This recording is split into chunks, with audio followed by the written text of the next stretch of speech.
یہ بالکل اس چیز سے خالی ہے، اس میں کوئی کمی باقی نہیں ہے۔ تو اب دیکھیے کہ اس کے برعکس جب دوسروں سے اپنا حق لیتا ہے تو کیا کرتا ہے، بڑی ہوشیاری سے، دانائی سے، بھرپور طریقے سے لیتا ہے، لیکن دوسروں کے حقوق ادا کرنے میں کمی اور کوتاہی کرتا ہے۔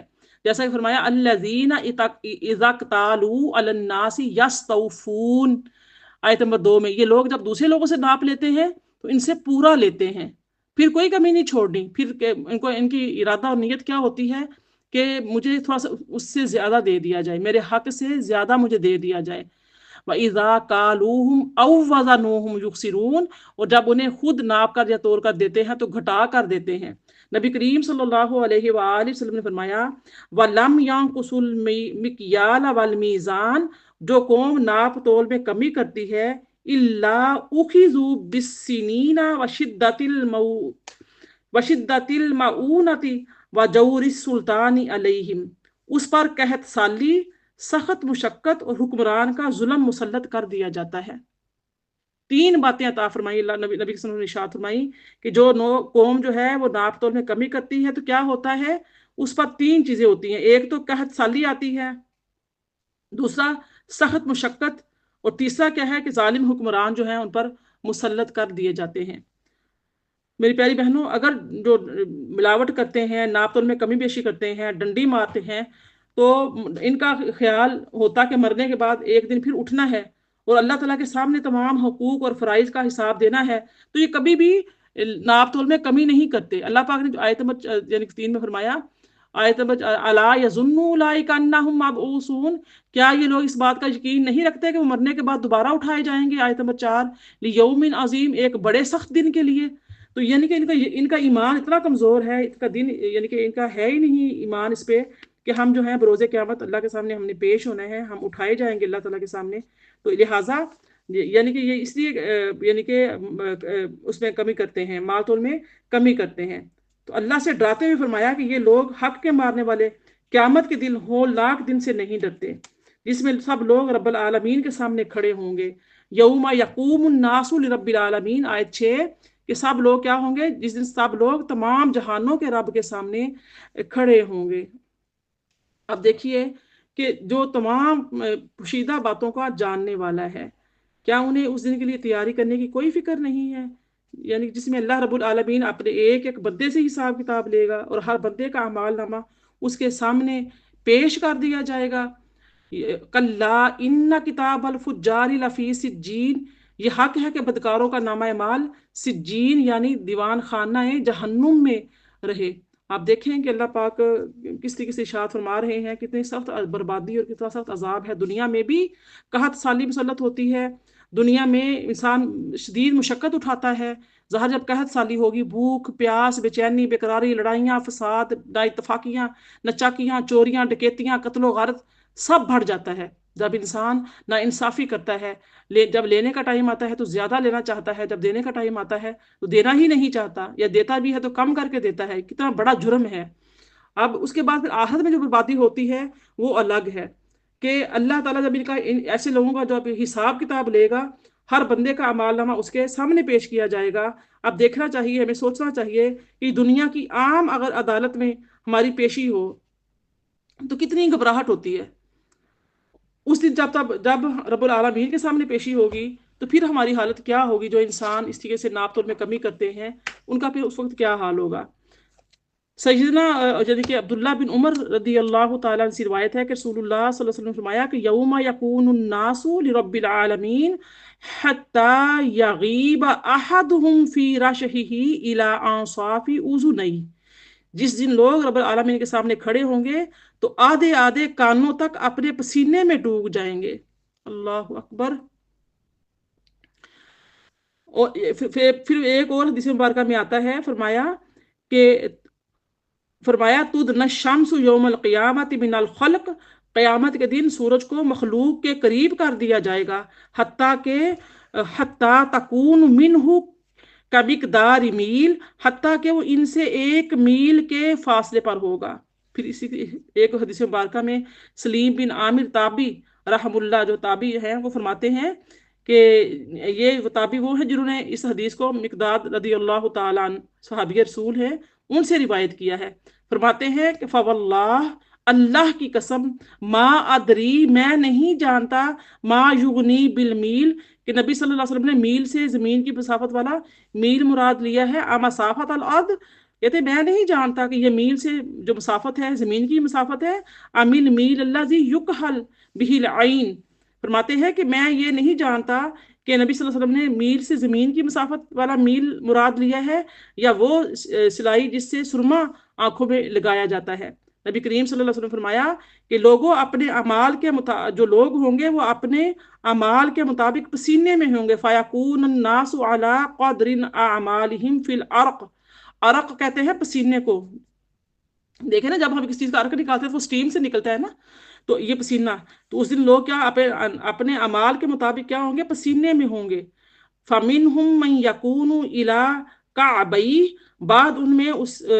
بعد ان میں سے اپنے ٹخنوں تک، وَمِنْهُمْ مَنْ يَكُونُ إِلَىٰ رُكَبَتَيْهِ، اور بعد اپنے گھٹنوں تک ہوں گے، پھر فرمایا بعض اپنے پہلوؤں کمر تک پسینے میں ڈوبے ہوئے ہوں گے، اور بعض ایسے ہوں گے کہ انہیں پسینے نے لگام ڈالی ہوئی ہوگی۔ تو رسول اللہ صلی اللہ علیہ وآلہ وسلم نے اپنے ہاتھ سے اپنے منہ کی طرف اشارہ فرمایا، یعنی جس طرح جانور کے منہ میں لگام ڈالی جاتی ہے اس طرح پسینہ اس کے لیے لگام بنا ہوا ہوگا اور اس کا منہ اور کانوں تک پسینہ ہوگا۔ میری پیاری بہنوں، اب جو کفار ہیں ان کی فرمایا کہ یہ جو آیت نمبر 8 میں وما ادراک ما سجین، اور آپ نے کیا جانا کہ سجین کیا ہے، کتاب مرقوم، یہ کتاب کیا ہے، یعنی کہ یہ قید خانہ دوزخ میں اسے بڑے دیوان کے اندر لکھی ہوئی ایک کتاب ہے جس میں ہر جہنمی کا نام اور اس کے نامہ اعمال جو ہیں وہ ڈالے جائیں گے۔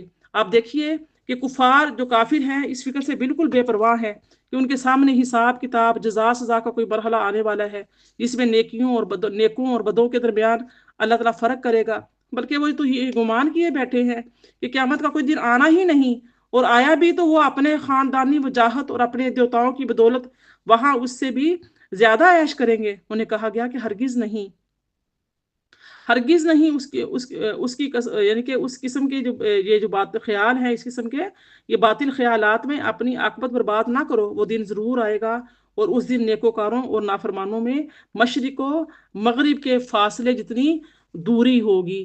اب دیکھو ما ادراک ما سجین، اور آپ کو کیا پتا کہ سجین کیا ہے، آیت نمبر جو 8 ہے، تو کتاب مرقوم، یہ کتاب مرقوم یعنی کہ یہ قید خانہ دوزخ میں بڑے دیوان کے اندر لکھی ہوئی یہ کتاب ہے۔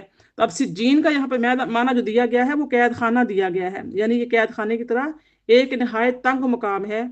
یہ زمین کے سب سے نچلے حصے میں ایک جگہ کا نام بھی سجین ہے۔ زمین کا پہلا حصہ تو بہت کشادہ ہے، دوسرا تھوڑا اس سے تنگ ہے، تیسرا اس سے تنگ، چوتھا اس سے، جیسے سراہی ہوتی ہے نا، یا کوئی پانی والا برتن دیکھے کھلا گھڑا ہوتا ہے، سراہی ہوتی ہے یا ہانڈی ہوتی ہے، نیچے سے کتنی اس کا پیندہ کتنا چوڑا ہوتا ہے، جیسے جیسے اونچائی کی طرف جاتی ہے تو آہستہ آہستہ اندر سے وہ کلوز ہوتی جاتی ہے، ایسے ہی زمین ہے۔ زمین کا پہلا حصہ بہت کشادہ ہے جس پر ہم آباد ہیں، پھر اس سے نیچے تھوڑا تنگ ہے، پھر آہستہ آہستہ آہستہ آہستہ جو اس کا زمین کا 7واں حصہ ہے وہ بالکل جیسے سراہی کا منہ کتنا چھوٹا ہو جاتا ہے، اندر سے کتنی کھلی کتنی کشادہ ہوتی ہے، ایسے ہی سجین جو زمین کا 7واں حصہ وہ اتنا ہی تنگ ہے، تو جہاں پہ کافروں، ظالموں اور مشرکوں کی روحیں اور ان کے اعمال نامے جمع ہوتے ہیں اور ان کے ناموں کا اندراج ہوتا ہے۔ پھر فرمایا کہ جو لوگ وَيْلٌ يَوْمَئِذٍ لِّلْمُكَذِّبِينَ، یہ آیت نمبر 10 ہے، اس دن جھٹلانے والوں کے لیے تباہی ہوگی، الَّذِينَ يُكَذِّبُونَ بِيَوْمِ الدِّينِ، جو لوگ روزے جزا کو جھٹلاتے تھے، وَمَا يُكَذِّبُ بِهِ إِلَّا كُلُّ مُعْتَدٍ عَصِيمٍ، آیت 12 ہے، اور اسے کوئی نہیں جھٹلاتا سوائے ہر اس شخص کے جو سرکش اور گناہ گار ہے۔ آپ آیت نمبر 12 دیکھیے، اذا تتلا علیہ آیاتنا قال اساطیر الاولین، جب اس پر ہماری آیتیں پڑھ کر سنائی جاتی ہیں تو کہتا ہے یا سمجھتا ہے کہ یہ تو اگلے لوگوں کی کہانیاں ہیں۔ یہ 13 تک میں نے تلاوت کی ہیں، لیکن پہلے ہم 12 تک دیکھ لیتے ہیں۔ دیکھیے کہ جو شخص روزے جزا کا منکر ہے اس کی بات یہاں پر کی جا رہی ہے کہ وہ حقیقت میں اللہ تعالیٰ کی ربوبیت، اس کی قدرت، عدل و حکمت سب کا یہ منکر ہے۔ بنا بری جو ان چیزوں کا منکر ہو وہ جس قدر بھی گناہوں پر دلیری کا مظاہرہ کرے وہ کم ہوتا ہے۔ ہر انسان جب ایک بات کو اس نے ماننے سے انکار ہی کر دیا۔ تو کافر جو ہیں وہ اپنے کفر اور شرک سرکشی میں اتنا آگے بڑھ چکے ہیں کہ اللہ تعالیٰ کی آیات کو سن کر ان پر غور و فکر کرنے کی بجائے انہیں پرانے لوگوں کی قصے کہانیاں قرار دیتے ہیں، اور بڑے جرأت اور بہادری کے ساتھ کہتے ہیں کہ بھلا ہم ان جھوٹے افسانوں اور خیالی قصوں سے ڈرنے والے کہاں ہیں۔ استغفر اللہ۔ اللہ پاک نے فرمایا کہ نہیں، یہ جو قرآن پاک ہے، اذا تتلا، آیت نمبر 13 ہے، اذا تتلا علیہ آیاتنا قال اساطیر الاولین، جب اس پر ہماری آیتیں پڑھ کر سنائی جاتی ہیں تو کہتا ہے یا سمجھتا ہے کہ یہ تو اگلے لوگوں کی کہانیاں ہیں۔ کلا بل ران علی قلوبہم ما کانوا یکسبون، ایسا ہرگز نہیں، بلکہ حقیقت یہ ہے کہ ان کے دلوں پر ان اعمال بد کا زنگ چڑھ گیا ہے جو وہ کمایا کرتے تھے، اس لیے آیتیں ان کے دل پر اثر نہیں کرتی۔ یہاں پر جو آیت نمبر 14 میں ہے نا، یہ سکتہ آیا ہوا ہے، یہ سکتہ واجب ہے۔ سکتہ ہوتا ہے کہ آواز کا روکنا اور سانس کا نہ توڑنا۔ کلا بل، کیا ہے کہ یہاں پہ آواز ٹوٹ جائے اور جو ہے سانس جاری رہے۔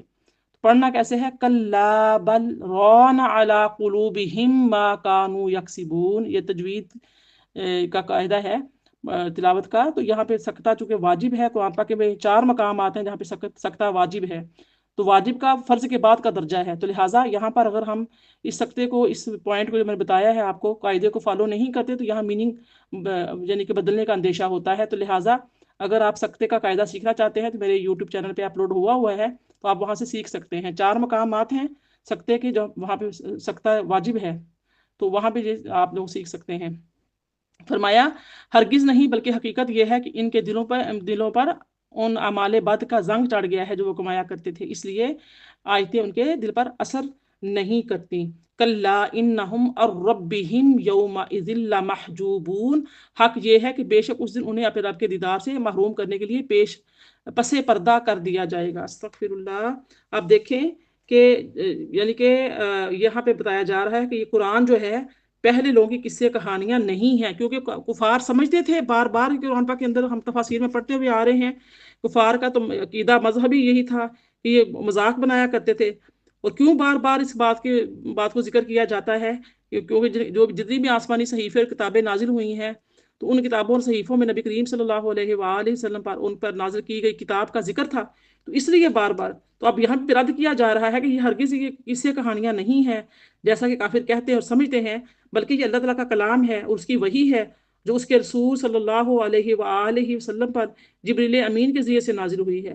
تو کافروں کی آیات الہی کو جھٹلانے کی وجہ یہ نہیں ہے کہ یہ پہلے لوگوں کی قصے کہانیاں ہیں یا ان کے برحق ہونے میں کوئی شبہ ہے، بلکہ ان کے دل اس قرآن اور وحی الہی پر ایمان اس لیے نہیں لاتے کہ ان کے دلوں پر کیا ہوا ہے، گناہوں کی وجہ سے پردے پڑ گئے ہیں اور وہ زنگ آلود ہو گئے ہیں، جس کی وجہ سے انہیں حق و باطل میں فرق نظر نہیں آتا۔ تو فرمایا کہ ان کا کیا ہو گیا، ان کے جو یعنی کہ دل سیاہ ہو گئے ہیں نا، محجوبون، حجاب کہتے ہیں پردے کو، تو حجاب سے محجوبون، پردے پڑ گئے ہیں۔ آپ دیکھو گناہوں سے دل سیاہ ہو جاتے ہیں، تو اس کے بارے میں یعنی کہ اور گناہ جو ہوتے ہیں یہ بار بار کیا جائے اور توبہ نہ کی جائے تو یہ جو گناہ ہوتے ہیں یہ پورے دل کو گھیر لیتے ہیں، کیونکہ انسان عادی ہو جاتا ہے آہستہ آہستہ آہستہ۔ ایک بار گناہ کیا، اللہ کا خوف آیا، لیکن دوسری مطلب پھر نفس کے ہاتھوں مجبور ہو کے گناہ کر لیا، پھر کر لیا، پھر کر لیا، تو آہستہ آہستہ کیا ہوتا ہے کہ ضمیر مردہ ہو جاتا ہے۔ تو وہ جو ایک اندر سے کال آتی ہے نا کہ یہ تمہیں غلط کیا ہے، غلط ہے، گناہ ہے، اور آپ کی نافرمانی والا کام ہے، وہ نہیں، پھر آہستہ آہستہ یہ کیا ہوتا ہے کہ توبہ نہ کرنے کی وجہ سے، اپنے ضمیر کی آواز نہ سننے کی وجہ سے کیا ہوتا ہے کہ پورا جو گناہ ہوتے ہیں پورا دل گھیر لیتے ہیں، پورا دل ہی سیاہ کر لیتے ہیں۔ تو سیدنا ابو ہریرہ رضی اللہ تعالیٰ عنہ سے روایت ہے کہ رسول اللہ صلی اللہ علیہ وآلہ وسلم نے فرمایا کہ بے شک بندہ جب گناہ کرتا ہے تو اس کے دل پر ایک سیاہ نقطہ لگا دیا جاتا ہے، اگر وہ گناہ سے باز آ جاتا ہے، استغفار اور توبہ کر لیتا ہے تو اس کا دل صاف کر دیا جاتا ہے، وہ سیاہی دور کر دی جاتی ہے، اور اگر توبہ کی بجائے گناہ پر گناہ کیے جاتا ہے تو وہ سیاہی بڑھا دی جاتی ہے، حتیٰ کہ اس کے پورے دل پر چھا جاتی ہے۔ یہی وہ رین ہے جس کا ذکر اللہ نے قرآن مجید میں کیا ہے۔ اللہ اکبر۔ کلا بل رانا، لکھا نا اللہ، کلا بل رانا علی قلوبہم ما کانوا یکسبون، جو آیت 14 میں ہے، ایسا ہرگز نہیں، بلکہ حقیقت یہ ہے کہ ان کے دلوں پر ان کے اعمال بد کا زنگ چڑھ گیا ہے۔ جب انسان گناہ کرتا رہتا ہے تو کیا ہوتا ہے؟ زنگ چڑھ جاتا ہے۔ تو زنگ کیا کرتا ہے؟ جس چیز پر چڑھتا ہے وہ پورا چیز کو خراب کر دیتا ہے، گلا دیتا ہے، ختم کر دیتا ہے۔ اور زنگ کس چیز کا ہے؟ وہ جو اعمال وہ کیا کرتے تھے، اس لیے ان کے جو دل پر اللہ تعالیٰ کی آیات اثر نہیں کرتی۔ تو آج اگر ہم بھی اقوام پاک کو سن کر اٹھ جائیں دامن جھاڑ کر، بس ٹھیک ہے آئے ہیں، سنا ہے اٹھ گئے، عمل بدلا نہیں، تو پھر ہماری کیا ہے کہ ہمیں ہمارے گناہوں پر، اپنے یعنی کہ عادات و اطوار پر غور و فکر کرنا چاہیے کہ کیا کہیں یہ تو نہیں کہ ہمارے گناہ کی سبب ہمارے دل اتنے سیاہ ہو چکے ہیں کہ ہمیں خبر ہی نہیں، پتہ ہی نہیں چلتا کہ ہمیں قرآن پاک سنا ہے، دوزخ کے مناظر پڑھے ہیں، اس کے بعد جنت کے مناظر دیکھے، ہمیں کو ہمارے اندر کوئی لالچ، کوئی جنت میں جانے کی یعنی کہ خواہش پیدا نہیں ہوئی، اللہ کو راضی کرنے کی خواہش پیدا نہیں ہوئی، جنت میں دوزخ میں جلنے کا خوف پیدا نہیں ہوا، جو دوزخیوں کے کھانے ہیں کڑوے، کسیلے، کانٹے دار اور خون اور پیپ، ایسے کھانوں سے نفرت پیدا نہیں ہوئی، اللہ کا خوف، قہر و غضب سے، آگ سے خوف نہیں آیا۔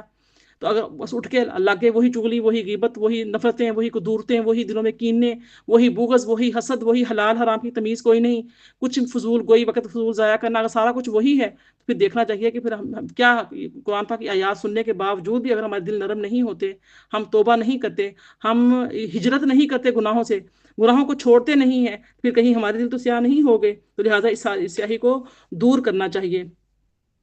اگر توبہ کی بجائے گناہ پر گناہ کیے جاتا ہے انسان، تو وہ سیاہی بڑھا دی جاتی ہے، حتیٰ کہ اس کے پورے دل پر چھا جاتی ہے۔ یہی وہ رین ہے جس کا ذکر اللہ نے قرآن مجید میں کیا ہے، ہرگز نہیں، فرمایا کلا انہم عن ربہم یومئذ لمحجوبون، آیت 15۔ حق یہ ہے کہ بے شک اس دن انہیں اپنے رب کے دیدار سے محروم کرنے کے لیے پس پردہ کر دیا جائے گا۔ فرمایا ہرگز نہیں، بلکہ ان کے دلوں میں ان کے برے اعمال نے زنگ لگا دیا ہے۔ تو کافروں کا جو کہنا تھا کہ اگر قیامت ہوئی تو یعنی قیامت ہوئی بھی تو دنیا کی طرح وہاں بھی پروردگار کی نوازشیں ہم پر ہوں گی، تو فرمایا ہرگز درست نہیں ہے، انہیں پروردگار کے دیدار سے کیا کیا جائے گا؟ محروم کیا جائے گا۔ اور ثم انہم لصال الجحیم، یعنی کہ آیت نمبر 16 ہے، اور پھر وہ دوزخ میں جھونک دیے جائیں گے۔ ثم یقال ھذا الذی کنتم بہ تکذبون، پھر ان سے کہا جائے گا یہ وہ عذاب جہنم ہے جسے تم جھٹلایا کرتے تھے۔ تو ان کو کیا کیا جائے گا؟ عذاب جہنم میں جھونک دیا جائے گا۔ اور پھر جو اس کے برعکس کیا ہوگا؟ جو اہل ایمان والے ہوں گے ان کو اللہ تعالیٰ کا دیدار نصیب ہوگا۔ کافروں کو جہنم کی تنگ و تاریک کوٹھڑیوں میں داخل کیا جائے گا جہاں آگ پوری قوت کے ساتھ بھڑک رہی ہوگی، پھر انہیں مزید ذلیل و رسوا کرنے کے لیے کہا جائے گا کہ وہی عذاب ہے جسے تم دنیا میں جھٹلایا کرتے تھے۔ میری پیاری بہنوں، یہاں تک ہم نے سارا 17 جو آیتیں مکمل کی ہیں، یہ سارا کب کس وقت ہو رہا ہے؟ جب آیت سورہ کہاں سے شروع ہوئی؟ جو ناپ تول میں کمی کرتے ہیں۔ تو میری پیاری بہنوں، ناپ تول میں کمی کرنا اتنا نہایت گھناؤنا اور قبیح جرم ہے۔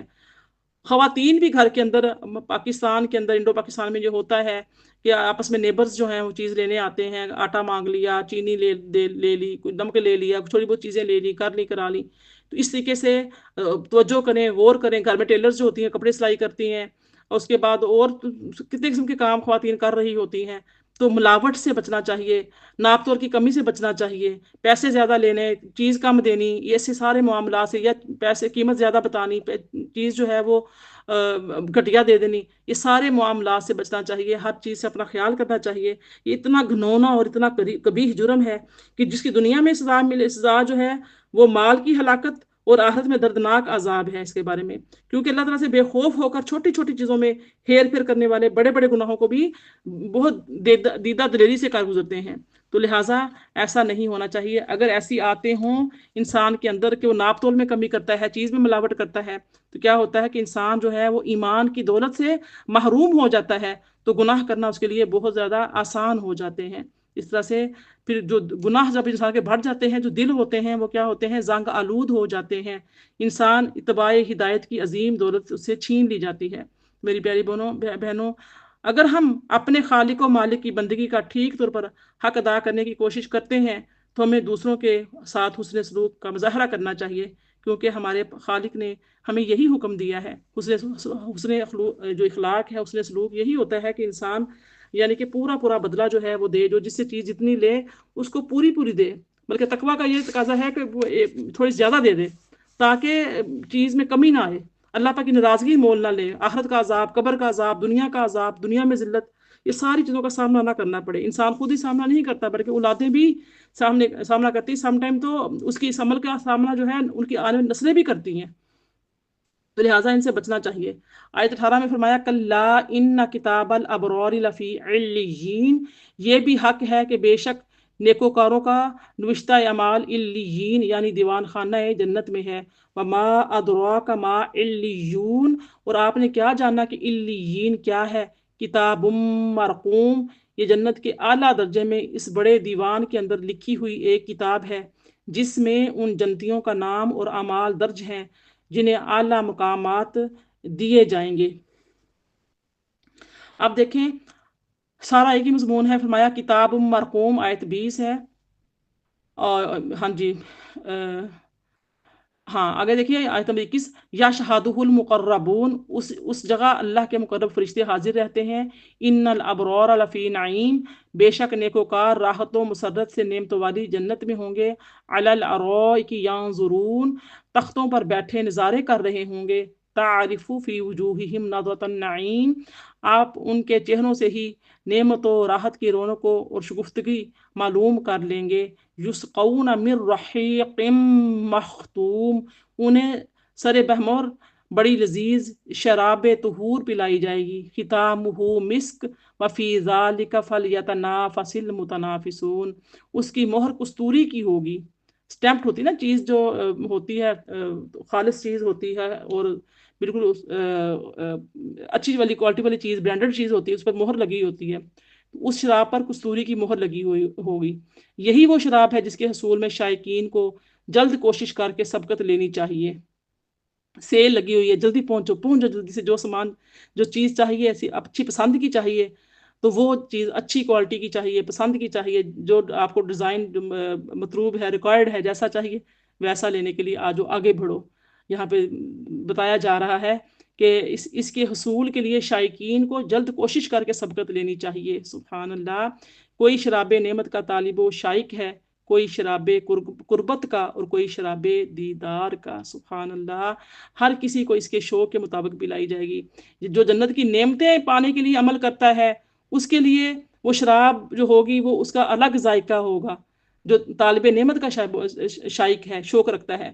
کوئی شراب قربت کا، کوئی اللہ تعالیٰ کا دیدار چاہتا ہے، اللہ تعالیٰ کا قرب چاہتا ہے. وہ کوئی بھی عمل کرتا ہے وہ اللہ پاک کے قرب پانے کے لیے چاہتا ہے. یہ مجھے اللہ کا قرب نصیب ہو جائے، مجھے اللہ پاک کی رضا نصیب ہو جائے.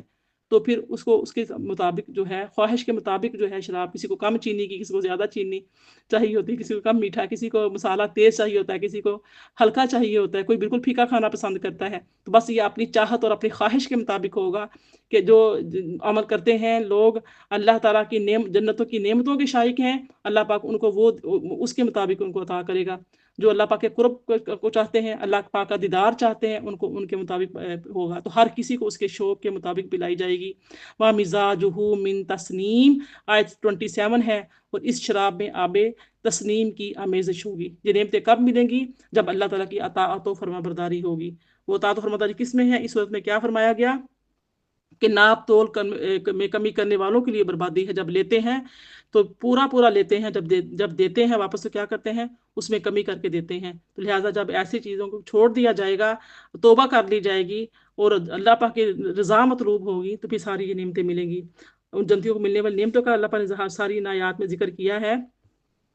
آیت 27 تک دیکھیے کہ وہ ہمیشگی والی نعمتوں اور باغات میں ہوں گے، خوبصورت اونچی مسندوں پر تکیہ لگائے بیٹھے، اپنی بادشاہت، عزت و جاہ، مال و متاع اور ملنے والی نعمتوں اور راحتوں کو دیکھ کر خوش ہو رہے ہوں گے. کبھی دوزخیوں کو دیکھ کر شکر گزار ہوں گے کہ رب تعالیٰ نے انہیں جنتیوں کو کتنی بڑی مصیبت سے بچایا ہے، اور کبھی دیدار الہی سے آنکھوں کو خوش کر رہے ہوں گے.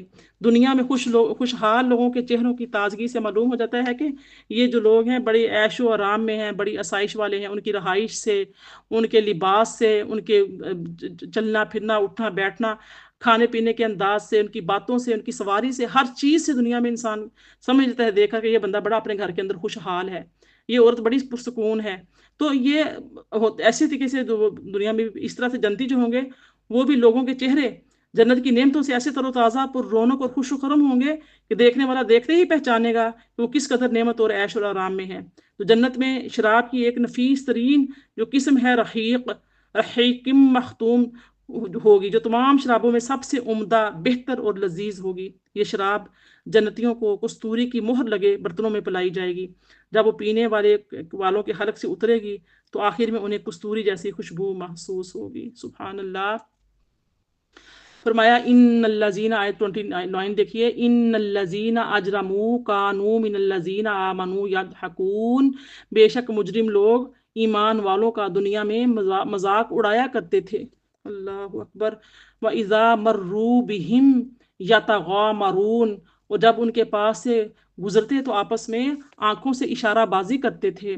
آیت 31 دیکھیے، وَإِذَا قَلَبُوا إِلَىٰ أَهْلِهِمُ انقلبوا فاکہین، اور جب اپنے گھر والوں کی طرف لوٹتے تو مومنوں کی تنگ دستی اور اپنی خوشحالی کا موازنہ کر کے اتراتے اور دل لگی کرتے ہوئے پلٹتے تھے۔ وَإِذَا رَأَوْهُمْ قَالُوا إِنَّ هَٰؤُلَاءِ لَضَالُّونَ، آیت 32 ہے، اور جب یہ مغرور لوگ ان کمزور حال مومنوں کو دیکھتے تو کہتے یقیناً یہ لوگ راہ سے بھٹک گئے ہیں، یعنی یہ دنیا گنوا بیٹھے ہیں اور آخرت تو ہے ہی فقط افسانہ۔ وما ارسلوا علیہم حافظین، حالانکہ وہ ان کے حال پر نگہبان بنا کر نہیں بھیجے گئے تھے۔ فالیوم الذین آمنوا من الکفار یضحکون، پس آج دیکھو اہل ایمان کافروں پر ہنس رہے ہیں۔ علی الارائک ینظرون، سجے ہوئے تختوں پر بیٹھے اپنی خوشحالی اور کافروں کی بدحالی کا نظارہ کر رہے ہیں۔ حل ثوب الکفار ما کانوا یفعلون، سو کیا کافروں کو اس مذاق کا پورا بدلہ دے دیا گیا ہے جو وہ مسلمانوں سے کیا کرتے تھے۔ یہاں پہ 36 آیتیں جو ہیں سورہ مبارکہ کی مکمل ہوتی ہیں، یعنی یہاں پہ بتایا جا رہا ہے کہ کافر دنیا میں مسلمانوں کا مذاق اڑاتے، ان پر ہنستے ہوئے کہتے کہ دیکھو ان پر کیا پاگل پن سوار ہے، یعنی کہ جو صحابہ کرام تھے نا ایمان والے، تو ان کو کہتے تھے کہ کیا پاگل پن سوار ہے کہ دنیا کی نقد لذتوں کو چھوڑ کر آخرت کی اندیکھی خیالی نعمتوں کے وعدوں کے پیچھے پڑے ہوئے ہیں۔ تو وہ اپنے عیش و آرام پر مغرور ہو کر یہ سمجھتے تھے کہ ہمارے ہی عقیدے اور خیال درست ہیں، ورنہ یہ نعمتیں ہمیں کیوں ملتی؟ ظاہر ہے ہم مسلمان ہیں، ایز اے مسلم ہمارا ایمان اللہ پر ہے، اللہ کے رسول صلی اللہ علیہ وسلم پر ہے۔ ہمیں تو اللہ کے رسول صلی اللہ علیہ وسلم نے پتہ اللہ کا بتایا، تو ہم نے تو اللہ کے رسول کو بھی نہیں دیکھا، نہ اللہ پاک کو دیکھا، لیکن اللہ تعالیٰ کی قدرت سے اللہ کو پہچانا۔ اللہ پاک کے نبی صلی اللہ علیہ وسلم کا جو پیغام ہم تک پہنچا تو ہم نے الحمدللہ اس پیغام کو تسلیم کیا۔ تو ہمارا تو موت پر یقین ہے، آخرت پر یقین ہے، اور روز جزا پر، جو جزا کے دن پر یقین ہے کہ ہاں اعمال کا بدلہ ملے گا، اعمال اچھے ہوں گے یا برے ہوں گے، جنت دوزخ پر یقین ہے۔ تو ہمارا تو ہر چیز پر یقین ہے، ایمان ہے۔ تو وہ کیا کرتے ہیں، وہ کہتے ہیں کہ یہ اندیکھی نعمتوں پر، جس کو دیکھا ہی کچھ نہیں، اس پر یہ ایمان لائے ہوئے ہیں، تو یہ تو مذاق بناتے تھے۔ اسی پر بس نہیں، بلکہ یہ مجرم لوگ اہل ایمان کی اسلامی شکل و صورت، لباس، حجامت، طرز گفتگو، دنیا سے بے رغبتی اور آخرت کے حصول کے لیے محنت کو دیکھ کر ان کا مذاق اڑانے، ان کی توہین کرنے اور ان کے دین پر تان کرنے کے لیے ایک دوسرے کو آنکھیں مارتے کہ یہی وہ سر پھرے لوگ ہیں جنہوں نے خیالی جنت کے لیے اپنے آپ کو دنیا کی لذتوں سے محروم کر رکھا ہے۔ چاچے جو منافقین اور مشرکین کا گروہ جب اپنے گھروں کو لوٹتا تو گھر واپس جاتے ہوئے بھی اہل ایمان کو موضوع بنا کر خوب باتیں بناتا، خوش گپیاں کرتا، مسلمانوں کو گمراہ قرار دیتے ہوئے کہتا کہ یہ کھلی گمراہی میں نہیں، کہ یہ سب گھر بار، عیش اور آرام چھوڑ کر ایک شخص محمد صلی اللہ علیہ وسلم کے پیچھے ہو لیے ہیں اور اپنے باپ دادا کے دین کو چھوڑ بیٹھے ہیں اور اس راہ پر آنے والی ہر مصیبت اور تکلیف کو مول لیا ہے۔ پھر اس پہ کافروں کی مزید حماقت اور بے وقوفی یہ ہے کہ وہ اپنے انجام سے غافل ہیں اور اہل ایمان کی فکر میں خواہ مخواہ پڑے ہوئے ہیں، جبکہ انہیں اہل ایمان کا مذاق اڑانے اور ان پر طرز کرنے کا یہ حق حاصل ہے۔ اور کس نے انہیں ان کی نگرانی پر مقرر کیا ہے؟ اللہ فرماتا ہے کس نے کہا ہے کہ ان کی نگرانی کریں، اہل ایمان کی نگرانی کریں اور یہ اپنی اصلاح کی فکر کریں اور سیدھی راہ پر چلنے والوں کو گمراہ اور احمق بنائیں اور ہر وقت ان پر تبصرے کرتے رہیں؟ جب یہ ان کی ذمہ داری ہی نہیں تو پھر یہ کیوں ایسا کر رہے ہیں؟ تو قیامت کے دن معاملہ الٹ ہو جائے گا۔ جس دن دنیا میں کافر اہل ایمان پر ہنستے تھے، قیامت والے دن یہ کافر اللہ تعالیٰ کی گرفت میں ہوں گے اور اہل ایمان پر ہنسیں گے۔ انہیں ہنسی اسی بات پر آئے گی کہ یہ گمراہ ہونے کے باوجود ہمیں گمراہ کہتے ہیں اور ہم پر ہنستے ہیں۔ آج انہیں پتہ چل گیا ہے کہ گمراہ کون تھا اور کون اس قابل تھا کہ اس کا مذاق اڑایا جائے۔ تو میری پیاری بہنوں، کافر دنیا میں مسلمانوں کی ہنسی اڑاتے تھے، آج ان کا اپنا مضحکہ خیز یعنی کہ مضحکہ خیز ہے آج وہ خود، ان کا اپنا حال جو ہے وہ مضحکہ خیز ہے۔ وہ جو کرتے تھے انہیں جہنم میں ہر چیز کا بدلہ مل گیا، پھر انہیں مزید ذلیل و رسوا کرنے کے لیے سوال کیا جائے گا، کیا کافروں کو اس کا پورا پورا بدلہ مل گیا ہے جو اہل ایمان کے ساتھ دنیا میں مذاق اڑایا کرتے تھے؟ جو آخری ہے نا، حل کا معنی کیا ہے؟ سوالیہ ہے۔ حل ثوب الکفار ما کانوا یفعلون، آخری آیت میں، تو کیا کافروں کو اس مذاق کا پورا بدلہ دے دیا گیا ہے جو مسلمانوں سے کیا کرتے تھے؟ بروز قیامت سوال ہوگا، کیا بدلہ ہو گیا پورا؟ یہ لوگ آپ کا مذاق بناتے تھے، آپ کو ذل و رسوا کرتے تھے اور آپ کو سمجھتے تھے کہ یہ کمزور اور حقیر لوگ ہیں، تو آپ کو سب کچھ کہتے تھے۔ آج بتائیں، آج ان کا تم لوگ مذاق بنا رہے ہو جب جنتی کافروں کا مذاق بنائیں گے۔ تو میری پیاری بہنوں، کافروں کے جو نامہ اعمال ہیں وہ کس میں ہوں گے؟ وہ سجین میں ہوں گے، جو زمین کا آخری حصہ ہے اس کے اندر، اور جو مومن ہیں ان کے نامہ اعمال کی طرف ہوں گے علیین میں ہوں گے۔ تو یہ جس طرح دونوں گروہوں کے رہنے سہنے کی جگہیں مختلف ہوتی ہیں، اسی طرح کھانے پینے کی چیزوں میں بھی زمین و آسمان کا فرق ہوگا۔ کافروں کے لیے اگر کھولتا ہوا پانی، پیپ، توہر کا درخت اور خاردار کانٹے ہوں گے، تو مومنین کے لیے پاکیزہ شراب، ٹھنڈے اور میٹھے مشروبات کے چشمے، لذیذ میوہ جات اور طرح طرح کی ان گنت نعمتیں ہوں گی۔ تو ہمیں کیا چاہیے کہ ہم دنیا میں چمکتے ہوئے چند سکوں کے لیے، بینک بیلنس بڑھانے کے لیے، کاروں بنگلوں کوٹھیوں کے لیے دوڑ لگا رہے ہیں، حلال حرام کی تمیز کو بھول گئے ہیں، تو یہ تو عارضی ہیں، یہ ختم ہونے والی چیزیں ہیں۔ بلکہ احکام الہی کی پیروی کرتے ہوئے ہمیں نیک اعمال کرنے کے لیے دوڑیں لگانی چاہیے، کیونکہ یہ آخرت کی ابدی اور نہ ختم ہونے والی نعمتوں کے حصول کا ذریعہ ہے جو نیک اعمال ہیں۔ تو قیامت کے دن معاملہ الٹ ہو جائے گا، اہل ایمان کفار پر ہنسیں گے کہ خود گمراہ ہونے کے باوجود ہمیں گمراہ کہتے تھے، اور واضح دلائل ہونے کے باوجود نہ انہوں نے اپنے خالق کا حق پہچانا، نہ آخرت کی فکر کی، یہ جانتے ہوئے بھی کہ دنیا دنیا کی جو لذتیں ہیں وہ عارضی ہیں، انہی میں وہ مست رہتے تھے۔ تو لہٰذا یہ دنیا جو ہے یہ کس لیے ہے؟ اللہ پاک نے ہمیں بھیجا ہی اس لیے ہے تاکہ تمہیں آزمایا جا سکے کہ تمہیں سے سب سے زیادہ اچھے اعمال کون کرتا ہے۔ تو یہ تھی سورہ مطففین۔ آئیے سورہ انشقاق دیکھ لیتے ہیں۔ سورہ انشقاق کا تعارف دیکھ لیجئے۔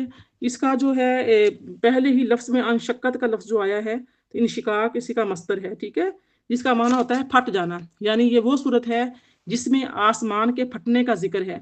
اس صورت میں قیامت کی ہولناکیاں اور لوگوں کے حساب کتاب پر روشنی ڈالی گئی ہے۔ یہ سورہ بھی مکی سورہ ہے، اس میں 25 آیتیں ہیں اور اس میں 1 رکوع ہے۔ بسم اللہ الرحمن الرحیم۔ اذا السماء انشقت وأذنت لربها وحقت وإذا الأرض مدت وألقت ما فيها وتخلت وأذنت لربها وحقت یا ایہا الانسان انک کادح الی ربک کدحا فملاقیہ۔ صدق اللہ العظیم۔ ترجمہ سنیے۔ جب سب آسمانی کرے پھٹ جائیں گے اور اپنے رب کے حکم انشقاق بجا لائیں گے، اور یہی تعمیل امر اس کے لائق ہے، اور جب زمین ریزہ ریزہ کر کے پھیلا دی جائے گی اور جو کچھ اس کے اندر ہے وہ اسے نکال باہر پھینکے گی اور خالی ہو جائے گی، اور وہ بھی اپنے رب کا حکم انشقاق بجا لائے گی، اور یہی اطاعت اس کے لائق ہے۔ اے انسان، تو اپنے رب تک پہنچنے میں سخت مشقتیں برداشت کرتا ہے، بالآخر تجھے اسی سے جا ملنا ہے۔ اللہ اکبر۔ میری پیاری بہنوں، یہاں پر بھی میں نے آپ کے سامنے آیتیں 6 تلاوت کی ہیں۔ تو یہ 5 پہلی جو آیتیں ہیں ان میں بھی قیامت کا منظر بیان کیا گیا ہے کہ جب قیامت برپا ہوگی تو یہ آسمان و زمین جو آج موجود ہیں ختم ہو جائیں گے، اور ان کی جگہ دوسرے آسمان و زمین نمودار ہوں گے۔ اللہ تعالیٰ کا فرمان ہے، سورہ ابراہیم میں آتا ہے، یوم تبدل الارض غیر الارض والسماوات وبرزوا للہ الواحد القہار۔ جس دن یہ زمین دوسری زمین سے بدل دی جائے گی اور آسمان بھی، اور لوگ اللہ واحد قہر والے کے سامنے کھڑے ہوں گے۔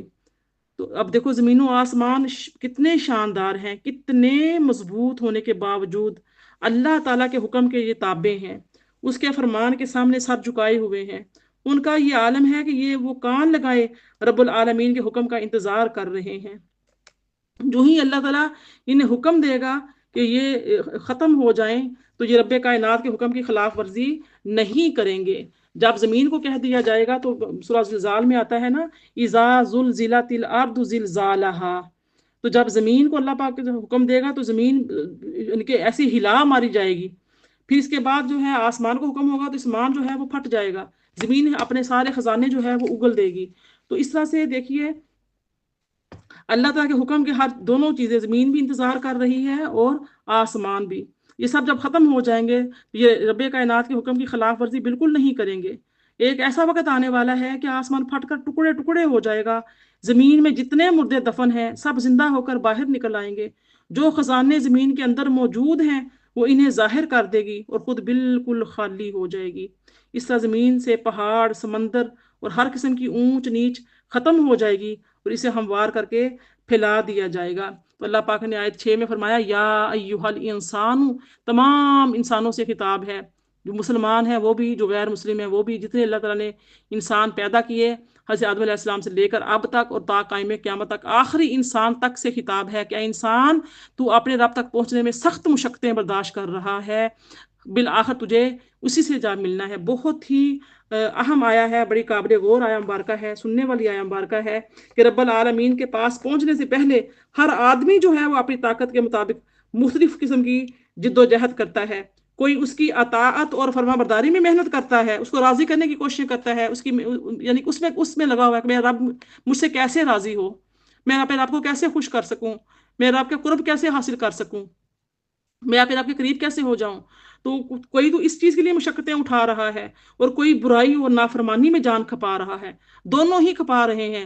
ان سعیکم لشتی، تمہاری کوششیں طرح طرح کی ہیں، صبح سے لے کے شام تک گھر کے اندر عورت بھی مشقت میں ہے، بچے بھی مشقت میں ہیں، صبح گھر سے نکلتے ہیں ارلی مارننگ اور اسکولوں میں جاتے ہیں پڑھنے کے لیے، جا رہے ہیں آ رہے ہیں، نیند بھی کھپا رہے ہیں، اپنا آرام بھی برباد کر رہے ہیں، انرجی بھی لگا رہے ہیں، بھوک پیاس بھی برداشت کر رہے ہیں، گرمی کی شدت، موسموں کے تھپیڑے بھی برداشت کر رہے ہیں، سردی کی شدت برداشت کر رہے ہیں، بچہ بھی مشقت میں ہے، ماں باپ بھی مشقت میں ہے، ہر انسان مشقت میں ہے۔ اللہ فرماتا ہے کہ انسان تو بڑا ہی کھپ رہا ہے، بڑی محنت کر رہا ہے، بڑی دوڑ لگا رہا ہے، بڑا زور لگا رہا ہے، لیکن تیری مشقتیں، تیری محنتیں جسا کچھ کیا ہے طرح طرح کی ہیں۔ کوئی تو آپ کو راضی کرنے کی طرف لگ رہا ہے، صبح سے لے کے شام تک مرد پیسہ کماتا ہے تو اس کی کوشش کیا ہوتی ہے کہ میں اپنی بیوی بچوں کو حلال رزق حلال کما کر کھلاؤں اور پھر اللہ کی راہ میں خرچ کروں، مجھے اللہ جو مال دے میں یتیموں کی، مسکینوں کی، غریبوں کی، بیواؤں کی مدد کروں، میں ضرورت مندوں کی مدد کروں، میں سائلین کی مدد کروں، میں قیدیوں کی مدد کروں۔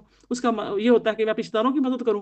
کچھ ہوتے ہیں کہ وہ اپنی تجوریاں بھرتے ہیں، اپنا ہی کھاتے پیتے ہیں، نہ حلال کی تمیز کرتے ہیں، نہ حرام کی تمیز کرتے ہیں، نہ ان کو اپنی اولاد کی پرواہ ہوتی ہے کہ ان کے پیٹوں میں حرام کا لقمہ جا رہا ہے، گھر میں بیویاں بھی عیاش بنی ہوئی ہیں، پیسہ بیچ بہا عیاشی میں اڑا رہی ہیں، حرام پیسہ آ رہا ہے حرام رستے میں جا رہا ہے، بعض وہ حلال آ رہا ہے حرام کے رستے میں جا رہا ہے، بعض وہ حرام ہوتا ہے حلال میں لگاتے ہیں تو وہ کسی کام کا نہیں ضائع کر دیا جاتا ہے۔ تو لہٰذا ہر انسان مشقت میں ہے، کوئی برائی کوئی نافرمانی میں جان کھپا رہا ہے، پھر طرح طرح کی تکلیفیں سہ کر آخر پروردگار سے جا ملتا ہے اور اپنے اعمال کے نتائج سے دو چار ہو جاتا ہے۔ فرمایا لہٰذا اے انسان تیرے اعمال ایسے ہونے چاہیے جو تجھے اللہ تعالیٰ کی ناراضگی سے بچا لیں اور اس کا یعنی کہ اس کی رضا کو پا لیں، اس کا قرب مل جائے، اس کی رضا مل جائے، نہ کہ اس کی ناراضگی کا باعث بنے اور تیری تباہی اور بربادی ہو جائے۔ فرمایا کہ فَأَمَّا مَنْ أُوتِيَ كِتَابَهُ بِيَمِينِهِ، پھر اچھے اعمال کرنے والوں کا یہاں پر ذکر کیا جا رہا ہے کہ جو اپنی جان کو اللہ کی راہ میں کھپاتے ہیں، اللہ کی راہ میں لگاتے ہیں۔ دیکھیں عام طور پہ انسان کو یہ نہیں ہے کوئی گھروں کو چھوڑ دینا ہے، جنگلوں میں نکل جانا ہے، غاروں میں جا بیٹھنا ہے، ایسا نہیں ہے۔ دنیا میں رہنا ہے، کام دنیا داری کے ہی ہو رہے ہیں، برتن بھی صاف ہو رہے ہیں، کپڑے بھی دھل رہے ہیں، کھانا بھی بن رہا ہے، گھر کی صاف صفائیاں بھی ہو رہی ہیں، گھر آئے مہمان کی مہمان نوازیاں بھی ہو رہی ہیں، لیکن نمازیں بھی اپنے اوقات پر ہو رہی ہیں۔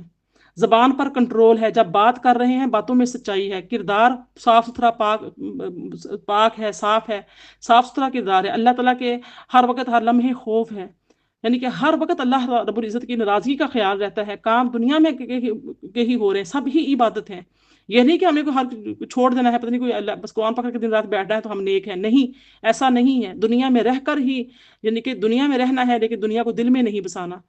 تو بڑا لمبا چیپٹر ہے۔ اب یعنی کہ جو لوگ اللہ پاک کو راضی کرنے کے لیے کوشش کرتے ہیں ان کا بارے میں بتایا جا رہا ہے۔ فَأَمَّا مَنْ أُوتِيَ كِتَابَهُ بِيَمِينِهِ، پس جس شخص کا نامہ اعمال اس کے داہنے ہاتھ میں دیا جائے گا، فَسَوْفَ يُحَاسَبُ حِسَابًا يَسِيرًا، تو ان قریب اسے آسان سا حساب لیا جائے گا، وَيَنقَلِبُ إِلَىٰ أَهْلِهِ مَسْرُورًا، وہ اپنے اہل خانہ کی طرف مسرور و شادماں پلٹے گا۔ سبحان اللہ، کتنا خوبصورت منظر ہے یہ والا، کہ جو اللہ پاک کی راہ میں اپنی جان کھپاتا ہے، اللہ پاک کو راضی کرنے کی کوشش کرتا ہے، اس کے نبی صلی اللہ علیہ وسلم کی اطاعت کرتا ہے، اس کا ذکر کیا جا رہا ہے کہ جس شخص کا دایاں ہاتھ جو ہے جو نامہ اعمال ہے وہ دائیں ہاتھ میں دے دیا جائے گا، وہ سب سے خوش نصیب انسان ہوگا۔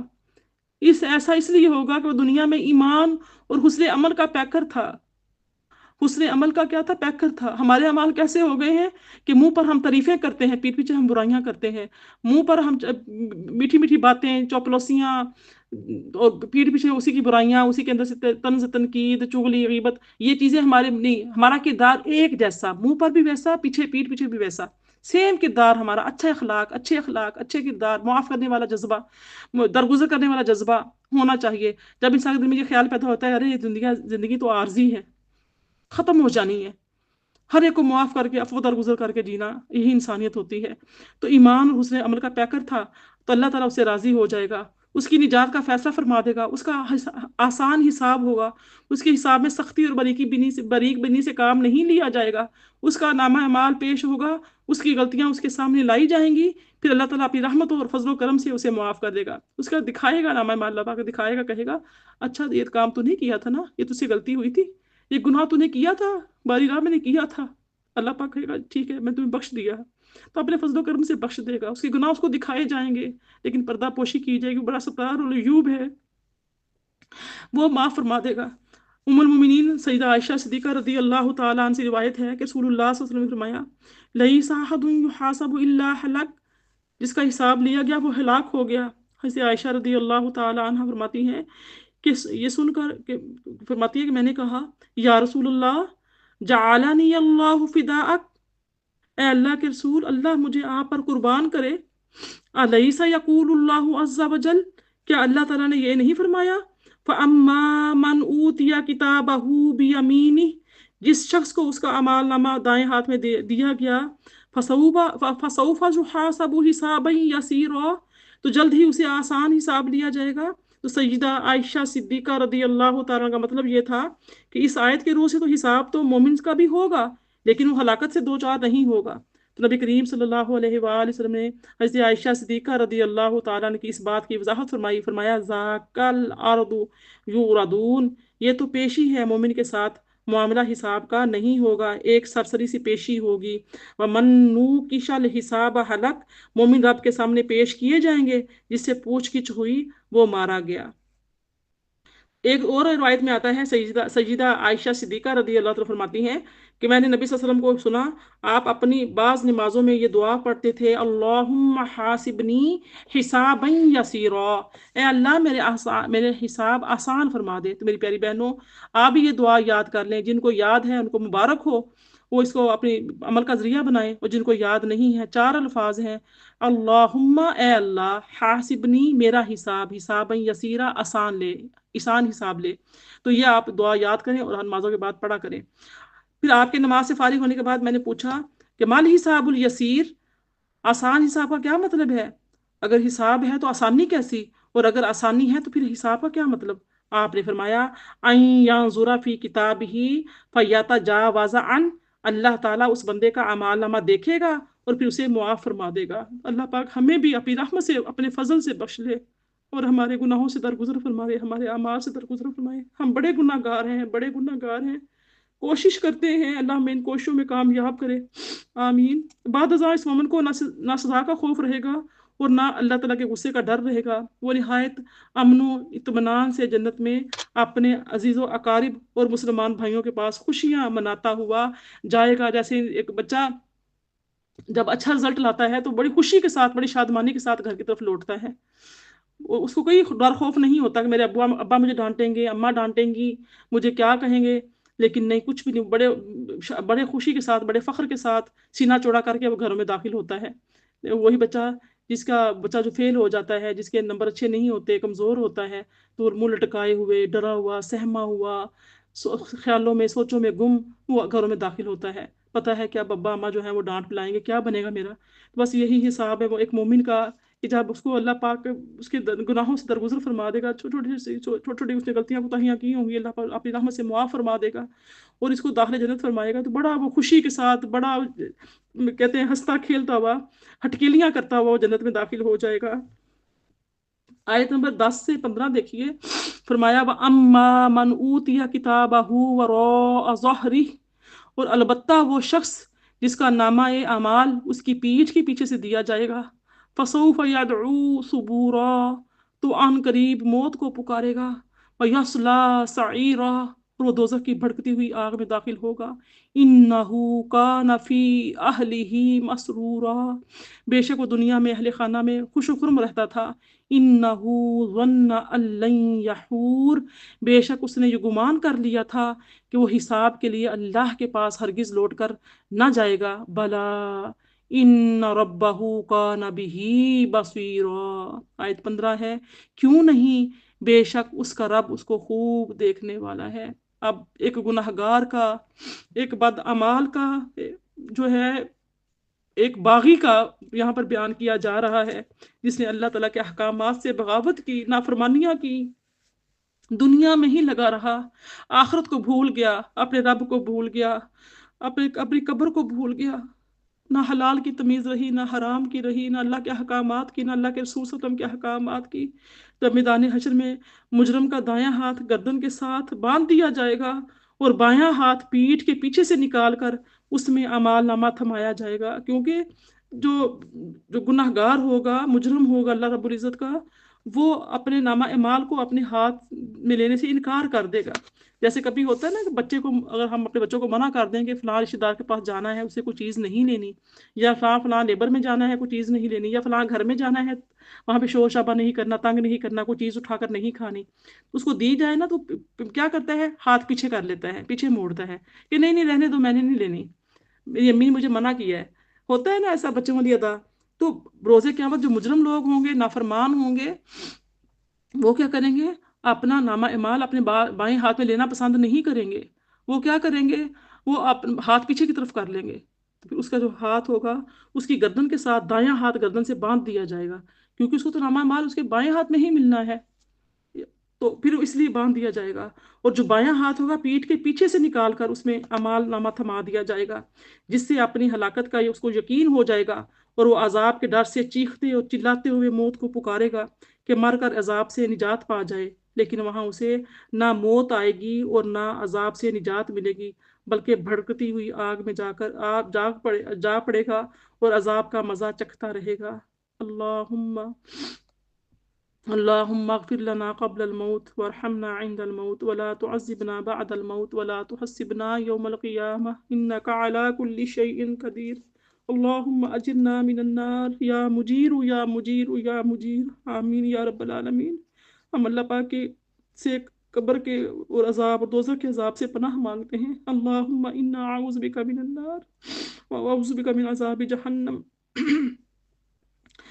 تو فرمایا کہ کیا ہوگا کہ بھڑکتی ہوئی آگ میں جا پڑے گا اور عذاب کا مزہ چکھتا رہے گا، اسے دنیا میں آخرت کا کوئی خوف نہیں تھا، وہ اپنی بیوی بچوں دنیا کی نعمتوں میں اتنا مگن اور خوش تھا کہ پروردگار کے پاس حاضری کو بھول ہی گیا تھا، اس کو پتہ ہی نہیں تھا آواز، یعنی کہ اتنا وہ ہو گیا ہوا تھا بے خوف، اس کو پتہ ہی نہیں تھا موت بھی آنی ہے اور اللہ کے سامنے حاضری بھی ہونی ہے، میں دنیا میں آیا کیوں ہوں، میرا مقصد کیا ہے آنے کا، وہ سب اپنے مقصد بھولے ہوئے ہوگا، اپنے بچوں میں مصروف، اپنے خاندان، اپنے اہل خانہ میں مصروف، اب بس گلچھڑے اڑا رہا ہے، کما رہا ہے، کھا رہا ہے، پی رہا ہے، کوئی تمیز نہیں، نہ نماز ہے، نہ قرآن ہے، نہ قرآن کو سمجھنے کا ٹائم ہے، نہ کسی ایسی محفل میں جانے کا ٹائم ہے، بس وہ ایک ہی شکوہ کہہ رہو ایسی، میں تو مصروف ہی بہت زیادہ ہوں، بس اپنی اس نے مصروفیات بنا لی ہیں، وہ اپنے حساب سے اس نے اپنے آپ کو بڑا مصروف کر رکھا ہے، تو بس اسی مصروفیت میں وہ مگن ہے، اس کو سب کچھ بھولا ہوا ہے، اچانک اس کو موت آ کر لے لیتی ہے، تو پھر وہ دیکھتا ہے کہ اب میں کیا کروں۔ جن لوگوں کے پیٹھ کے پیچھے اعمال نامے ملیں گے، ان کا خیال یہ تھا کہ وہ دوبارہ زندہ نہیں ہوں گے اور نہ کوئی حساب کتاب ہوگا، ان کے اس غلط خیال کی تردید کرتے ہوئے کہا جائے گا کہ کیوں نہیں، یقیناً تمہارا حساب ضرور ہوگا، تمہارا رب تمہارے اعمال و اقوال اور احوال سب کچھ خوب دیکھ رہا تھا اور تمہارا اعمال نامہ بھی تیار کرا رہا تھا، مگر اس نے اپنی حکمت کے تحت تمہیں مہلت دے رکھی تھی۔ اب وہ مہلت ختم ہو گئی ہے، اب اپنے انکار اور بے فکری کا کیا کرو، تم نتیجہ بھگتو۔ پھر آپ دیکھیے یہاں پہ مضمون بدلتا ہے، آیت نمبر 16، فلا اقسم بالشفق، سو مجھے قسم ہے شفق یعنی شام کے سرخی یا اس کے بعد کا اجالے کی، واللیل وما وسق، اور رات کے اور ان چیزوں کی جنہیں وہ اپنے دامن میں سمیٹ لیتی ہے، والقمر اذا اتسق، اور چاند کی جب وہ پورا دکھائی دیتا ہے۔ اب یہاں پر جو ہے اللہ پاک نے 4 قسمیں کھائی ہیں۔ اب اللہ رب العزت نے 3 ایسی چیزوں کی قسمیں کھائی ہیں جن کا ایک حالت سے دوسری حالت میں منتقل ہونا صاف واضح ہے۔ دن بھر کی دھوپ کے بعد سورج غروب ہو کر، شفق کہتے ہیں وہ سرخی جو سورج غروب ہونے کے بعد آسمان پر ظاہر ہوتی ہے۔ جب ہوتا ہے نا غروب آفتاب ہو رہا ہوتا ہے تو کتنا سرخ ہوتا ہے نا اس ٹائم پہ، اسے کہتے ہیں شفق۔ اور عشاء کا وقت جو جب شروع ہونے تک وہ جو سرخی ہے وہ رہتی ہے، پھر پھیل جاتی ہے، پھر رات چھا جاتی ہے۔ تو اللہ تعالیٰ کی مخلوق دن کو پھیل جاتی ہے اور رات کو جمع ہو جاتی ہے۔ اسی طرح چاند پہلی رات خنجر نما شکل میں ہوتا ہے، پھر بدلتے بدلتے پورا چاند بن جاتا ہے، پھر دوبارہ کم ہونے لگتا ہے۔ یہ سب کچھ اس بات کی دلیل ہے کہ انسانوں کو بھی ہمیشہ ایک ہی حالت میں قرار نہیں ہے، بلکہ ان چیزوں کی طرح ایک حالت سے دوسری حالت میں منتقل ہوتے چلا جاتا ہے۔ اس طرح زندگی کے بعد موت، پھر زندگی، اور ہر عمل کی جزا اور سزا کا ہونا بھی یقینی ہے۔ اللہ پاک ان بڑی بڑی اپنی یعنی کہ تخلیق کی جو قدرت کی نشانیاں، سورج چاند کی قسمیں کھا کر ہمیں اس بات کا یقین دلا رہا ہے کہ یہ چیزیں جیسے چاند گھٹتا ہے، بڑھتا ہے، سورج طلوع ہوتا ہے، غروب ہوتا ہے، موسم بدلتے ہیں، سب کچھ ایسے ہی تمہارے ساتھ بھی ہونے والا ہے۔ ایک وقت تھا تمہارا کوئی وجود نہیں تھا، تم جب دنیا میں آئے تم محتاج تھے، تم کتنے لاغر اور کتنے کمزور تھے، اور تم اپنی بات بھی کہنے کے قابل نہیں تھے، تم سائڈ بھی نہیں لے سکتے تھے۔ آہستہ آہستہ تمہیں پھر سائڈ لینے سیکھی، پھر تم بیٹھنا سیکھا، پھر تم نے کھڑے ہونے سیکھا، پھر تم نے چلنے سیکھا، پھر تم نے دوڑنا سیکھا، پھر تم نے بولنا سیکھا، پھر تمہارے دانت نکلنے شروع ہوئے، پھر وہ دانت ٹوٹنے شروع ہوئے، پھر نئے، یعنی کیا کیا انسان کے اندر حالتیں پیدا ہوتی ہیں۔ پھر شباب اور جوانی، پھر آہستہ آہستہ ڈھلنا شروع ہو گیا، پھر ہڈیاں کمزور، جوڑ کمزور، جیسے پیدا ہوا تھا جوڑ کا کمزور تھے، اٹھنے بیٹھنے کے لیے ماں باپ اس کو گود میں لیتے تھے، رو کر اپنی بات کرتا تھا، پھر آپ جب بڑھاپا آ جائے گا، جوڑ کمزور ہو جائیں گے، سر کے بال گرنے شروع ہو جائیں گے، عقل جو ہے جاتی رہے گی، اس کے بعد پھر جو ہے یہ دماغی کمزوری پیدا ہو جائے گی، یادداشت کمزور ہونا شروع ہو جائے گی۔ آپ دیکھیں نا تو کیسی حالتیں، وہی بچپن کی جو حالتیں تھیں وہی بڑھاپے میں لوٹ آئیں گی۔ جس طریقے سے یہ حالتیں بدلنے والا کون ہے؟ اللہ رب العزت ہے۔ تو پھر موت دینے والا کون ہے؟ اللہ رب العزت ہے۔ زندہ کس نے کرنا ہے؟ اللہ نے کرنا ہے، اور ایک دن اللہ تعالیٰ کے سامنے کھڑے ہونا ہے۔ جب پتہ ہے، یقین ہے ایک مومن کو، تو پھر کیوں نہیں ہم جو ہے دنیا داری کو ترک کر کے اللہ کے احکامات کی تعمیل شروع کر دیتے، سچی توبہ کر لیتے۔ تو میری پیاری بہنوں، اب آیت 20 دیکھیے۔ ہاں اچھا، آیت 19 ہے، لَتَرْكَبُنَّ طَبَقًا عَنْ طَبَقٍ، تم یقین طبق در طبق ضرور سواری کرتے ہوئے جاؤ گے۔ وہی جو ابھی میں نے حالتیں بتائی ہیں انسان کی، جیسے چاند، سورج، ستارے، سیارے، ان کے حالات بدلتے ہیں، موسم بدلتے ہیں، ایسے ہی انسان بھی کیا کرتا ہے، اس کی یعنی کہ حالات بدلتے ہیں۔ تو فَمَا لَهُمْ لَا يُؤْمِنُونَ، آیت 20، تو انہیں کیا ہو گیا ہے کہ قرآنی پیشین گوئی کی صداقت دے کر بھی ایمان نہیں لاتے۔ وَإِذَا قُرِئَ عَلَيْهِمُ الْقُرْآنُ لَا يَسْجُدُونَ، آیت 21 ہے، یہاں پہ سجدہ آیا ہے، آپ سب بہنیں سجدہ کر لیجئے گا، اور جن کو پیریڈز ہیں وہ ان کے لیے سجدہ اب بھی نہیں ہے، بعد میں بھی نہیں ہے۔ فرمایا آیت 22 میں، بَلِ الَّذِينَ كَفَرُوا يُكَذِّبُونَ، بلکہ کافی لوگ اسے مزید جھٹلا رہے ہیں، وَاللَّهُ أَعْلَمُ بِمَا يُوعُونَ، اور اللہ کفر و عداوت کے اس سامان کو خوب جانتا ہے جو جمع کر رہے ہیں۔ فَبَشِّرْهُم بِعَذَابٍ عَلِيمٍ، سو آپ انہیں دردناک عذاب کی بشارت دے دے۔ إِلَّا الَّذِينَ آمَنُوا وَعَمِلُوا الصَّالِحَاتِ لَهُمْ أَجْرٌ غَيْرُ مَمْنُونٍ، مگر جو لوگ ایمان لائے اور نیک عمل کرتے رہے ان کے لیے غیر منقطع دائمی ثواب ہے۔ یہاں پر اس کی 25 آیتیں مکمل ہو گئی، سورہ مکمل ہوتی ہے۔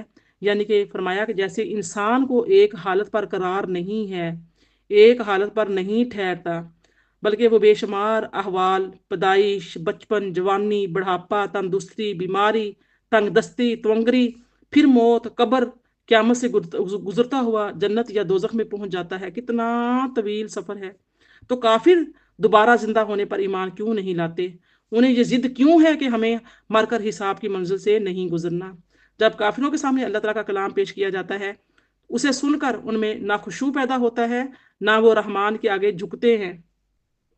یہ حقیقت ہے کہ ان کے دلوں میں جو تکذیب و انکار، بغض و عناد اور حق کی دشمنی بھری ہوئی ہے، اور جو انہوں نے آپ کے خلاف سازشیں تیار کر رکھی ہیں، وہ اللہ تعالیٰ کو بخوبی معلوم ہے۔ آپ کافروں کو خوشخبری سنا دیجئے کہ جو کچھ وہ کما رہے ہیں اس کا پھل انہیں دردناک عذاب کی صورت میں ضرور ملے گا۔ ان کی یہ کوششیں ہرگز ضائع نہیں جائیں گی۔ جب قرآن مجید کفار کو اس طرح کی خوشخبری سناتا ہے تو ساتھ ہی یہ بھی واضح کرتا ہے کہ سچے اہل ایمان کے لیے کبھی نہ ختم ہونے والا جو ہے اجر و ثواب ہے، یعنی وہ جنت ہے جس میں وہ ہمیشہ رہیں گے، اور اس کی کوئی نعمت کم نہیں ہوگی اور نہ ہی ختم ہوگی۔ الا الذین آمنوا، آیت 25، وعملوا الصالحات لہم اجر غیر ممنون، مگر جو لوگ ایمان لائیں اور نیک عمل کرتے رہے ان کے لیے غیر منقطع دائمی ثواب ہے، ہمیشہ ثواب ہے، اور شرط کیا ہے؟ ایمان کے ساتھ اعمال صالحہ۔ میری پیاری بہنوں، ہم نے کیا دیکھا کہ روز قیامت جو ہے نظام کائنات کے درہم برہم ہو جانے کا ذکر کر کے اللہ پاک نے یعنی کہ نادانوں کو جھنجھوڑا ہے، یعنی کہ ان کا چیزوں کا ذکر کرنا جو تھا وہ کیا تھا کہ نادانوں کو جھنجھوڑا جائے جو اپنے محلوں اور قلعوں پر بہت نازا ہیں، انہیں آگاہ کیا گیا کہ یہ سب تمہارے کچھ کام نہیں آئے گا۔ تو میری پیاری بہنوں، انسان کی جو زندگی کا ریکارڈ ہے انتہائی محفوظ طریقے سے تیار ہو رہا ہے۔